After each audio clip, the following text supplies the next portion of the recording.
그때에 가이사 아구스도가 영을 내려 천하로 다 호적하라 했습니다. 황제의 명령이기에 아무도 거역할 수 없었지요. 요셉은 다윗의 후손이었으므로 베들레헴으로 가야 했습니다. 때마침 해산할 날이 찼지만 한꺼번에 밀려든 사람들 때문에 두 사람은 머물 곳이 없었습니다. 그래서 아기는 태어나 구유에 뉘어졌습니다. 이것이 예수 출생지에 관한 내력이지요. 황제 때문에 예수님의 출생지는 베들레헴이 된 것 같습니다. 그러나 이 탄생 이야기에는 놀라운 비밀이 숨겨져 있습니다. 이 비밀은 천하를 호령하는 황제도 알지 못했던 것입니다. 역사는 인간 권력자에 의해 진행되는 것이 아니라 하나님께서 주관하신다는 사실입니다. 예수님은 황제 때문에 베들레헴에서 나신 게 아닙니다. 하나님께서 영원 전부터 계획하셨던 은혜로운 역사가 그때 성취된 것입니다. 그때로부터 약 700년 전 선지자 미가를 통해서 하신 말씀이 이루어졌습니다.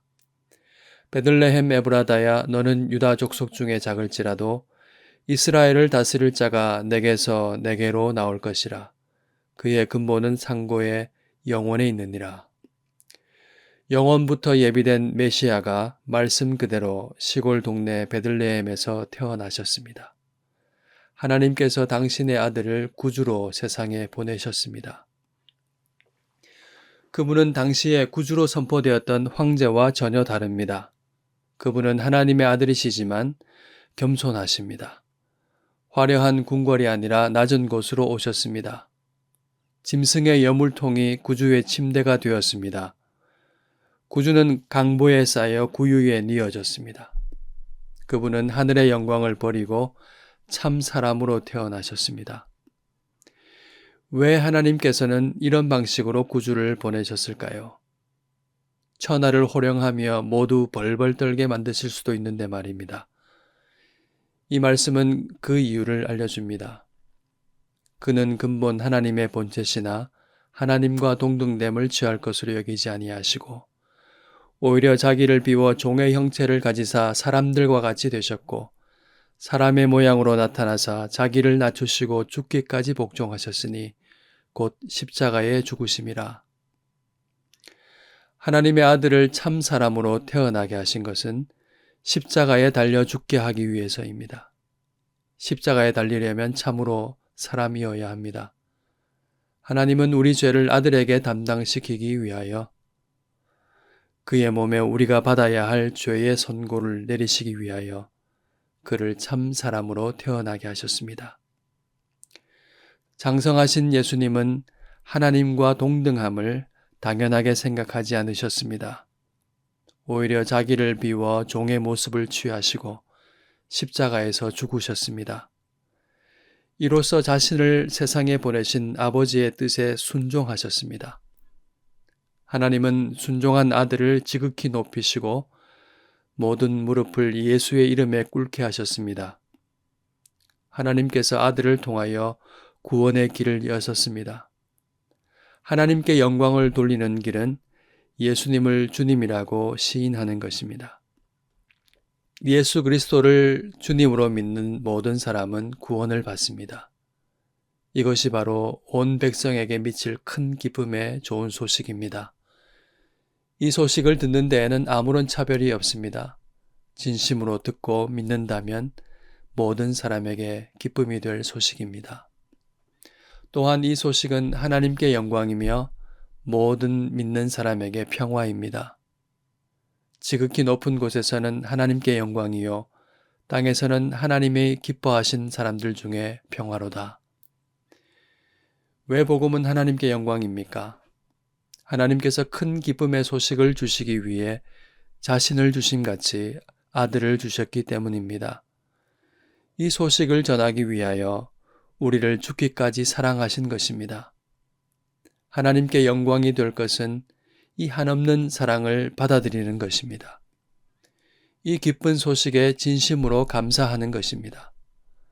하나님께서 보내신 아들을 믿고 하나님의 자녀가 되는 것, 이것이 하나님께 가장 큰 기쁨이자 영광입니다.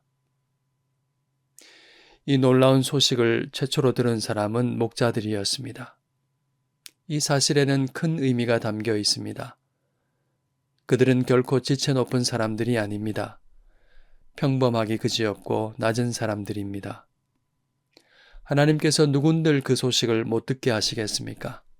하나님께서는 왜 황실의 천사를 보내지 않으셨을까요? 황제가 영을 내리면 천하 사람이 다 움직이는데 말입니다. 하나님께서 순전하게 들을 사람을 찾으신 것입니다. 강보에 쌓여 구유에 뉘어 있는 아기가 너희에게 표적이니라. 이 말을 들었을 때, 호련히 들리는 찬송 소리를 들었을 때 목자들은 그 이루어진 일을 보고자 달려갔습니다. 구유에 누인 아기를 찾았습니다. 아기를 본 후에는 천사가 말한 소식을 전했습니다. 큰 기쁨에 좋은 소식은 순전한 마음으로 듣는 사람, 겸손한 사람에게 임합니다. 목자들처럼 듣고 찾아야 합니다. 마리아처럼 이 모든 말씀을 마음에 새기며 생각해야 합니다. 표적은 이미 보여졌습니다. 강보에 쌓여 구유에 뉘어진 아기, 낮은 데로 임하신 구주는 하나님의 긍휼이 얼마나 큰지 보여줍니다. 주님은 우리를 구원하시기 위해 십자가의 죽음과 부활을 위해 참 사람으로 오셨습니다. 이 소식은 들으면 좋고 안 들어도 그만인 소식이 아닙니다. 주님은 겸손의 왕으로 오셨지만 마지막에는 심판하실 만유의 주님으로 오십니다. 성경은 모든 사람이 죄를 범하였음에 하나님의 영광에 이르지 못하더니 라고 선언합니다. 한 번 죽는 것은 사람에게 정해진 것이요 그 후에는 심판이 있으리니 라고 말씀합니다. 이 소식은 죄와 사망의 권세에 해방되어 빛이신 하나님 나라로 옮겨지는 구원의 소식입니다. 우리를 의와 평강과 희락의 나라에서 살게 할 소식입니다. 주의 백성에게 그 죄 사함으로 말미암는 구원을 알게 하리니 이는 우리 하나님의 긍휼로 인함이라. 이로써 돋는 해가 위로부터 우리에게 임하여 어둠과 죽음의 그늘에 앉은 자에게 비치고 우리 발을 평강의 길로 인도하시리로다 하니라. 어둠과 죽음의 그늘에 앉은 자에게 구원의 빛을 비추시려고 낮은 곳으로 임하신 주 예수 그리스도를 여러분의 주님으로 영접하시기 바랍니다.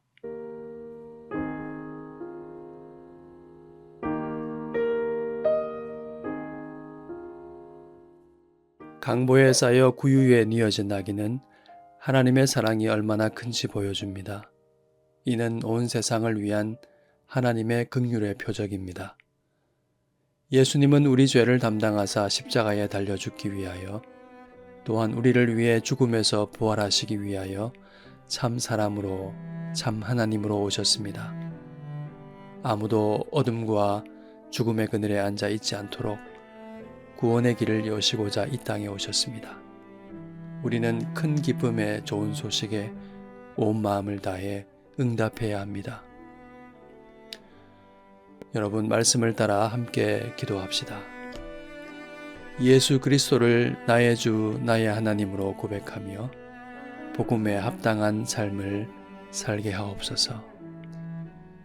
낮은 데로 임하신 하나님의 긍휼과 사랑을 기억하며 세상의 큰 기쁨의 좋은 소식을 전하며 주님의 사랑을 실천하는 자 되게 하옵소서.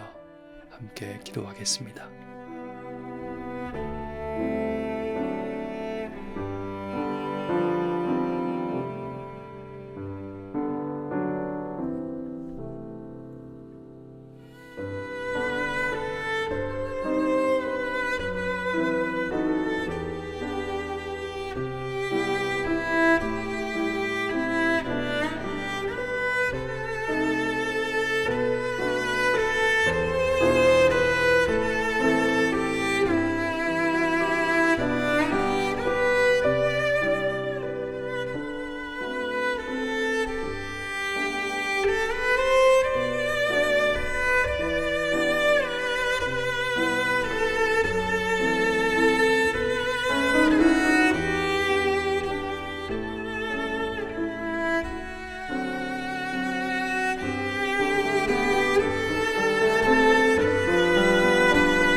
한 번 더 기도합시다.